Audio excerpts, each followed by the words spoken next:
Hi, I am Brian Wells, and this is my presentation for my OMSCS 6460 Educational Technology project. My project is called Histabot 0.1. Reason for that being is that it's an expansion of a previous student's project. That student is Broderick Stigall. Forgive me if I pronounce his name wrong. He built the original Histabot in the spring of 2017 semester. And when I was looking through previous students' projects, I came across his and was thoroughly intrigued by it. And I think you'll find out why when I explain what it is. So Broderick built a conversational intelligent tutoring system targeting a smart home assistant. And the format of the tutoring system is to teach history in the form of a first-person interview. I found this incredibly novel, as all the research I did into intelligent tutoring systems and conversational intelligent tutoring systems, I didn't find any that were targeting history. Most of them were targeting STEM or critical thinking. And certainly I didn't find any that were as unique as the format of providing a first-person interview. I found that to be a great idea. I think it'll be very engaging with students. And not only does it teach history, but it has a secondhand effect of teaching interview skills.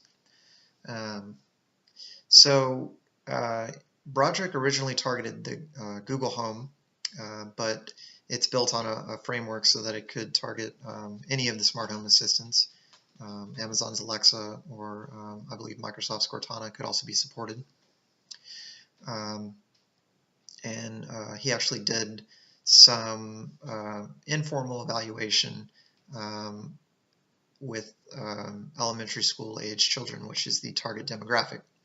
Unfortunately, I don't have anyone that I could use to beta test on or get any kind of feedback from that demographic. So I've had to use myself along with some of the other students in the class. And I released a beta test survey, but I think I'm getting a little bit ahead of myself. So let me get back to Broderick's project and talk a little bit about mine, and then I can get into the beta test.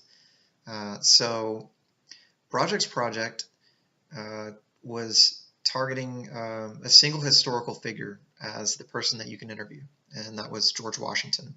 And he had some reasons that he listed as to why he picked George Washington, mostly because in elementary school, that is the type of historical figure that a student would be learning about, early presidents, things like that. So when I read Broderick's paper, the first thing that came to my mind that could be improved upon was to increase the number of historical figures that you could interview. So just being able to interview George Washington, while great, doesn't necessarily get you very far from a really an overall learning experience. So that was my proposal, was to create Histabot 0.1 that would expand on the original version by increasing the number of historical figures that you could interview. Doing so by the primary goal was to use a question answering API. And then I had a fallback plan if that didn't work, using natural language processing to build a local database. But I succeeded, I think, in my opinion, in using a question answering API. And now Histabot 0.1, you can interview I actually have no idea how many historical figures are available, but I haven't come across one that I haven't been able to interview yet in my testing. So the number of questions that you can ask that person might be somewhat limited, but the actual people that are available seem to at least be able to answer at least one question. So I was unfortunately unable to do beta testing on the target platform, so Smart Home Assistant, because I haven't yet released the application to Google for publishing. And even if I did, I don't know that getting a large enough participation would be possible because I'd be requiring people to have that hardware. But they are becoming so pervasive in the consumer electronic markets that maybe it would have worked. And that's one of the reasons that the project was so interesting, is because they're becoming so popular. So the results of the beta test were relatively good, I think. I got a lot of feedback. I made some improvements to the application, but not being able to actually converse with the application, and just the beta test was text-based, which pulls a lot of the attractiveness of the tool away. So maybe I've been talking too much, so maybe I should just show you the tool. I've got my Google Home behind me, you can see. So let me just fire it up, and I will preface this by saying I am going to pick some figures, historical figures, randomly. I have not scripted this at all from the interview perspective, so we will see how it goes. So let me pick someone. I think I'll go with King Tut. Hey Google, start History Robot Alpha. Okay, here's the test version of History Robot Alpha. Welcome to Histabot. You can say things like, let me interview John F. Kennedy, or I want to talk to Marilyn Monroe to speak to historical figures. Go ahead. Let me talk to King Tut. Hello there. I am Tutankhamun. You can ask me things like, what did you do, or where are you from? Ask away. Where are you from? I am originally from ancient Egypt. How old are you? I died in ancient Egypt in 1324 BCE. I was murdered. I was 17 years old when I died. Now, something a student might ask that Broderick discovered, kind of an off-topic question. What's your Stay on track. Please ask a question about me. What's your favorite color? I'm sorry, I don't have an answer for that. Please try asking me something else.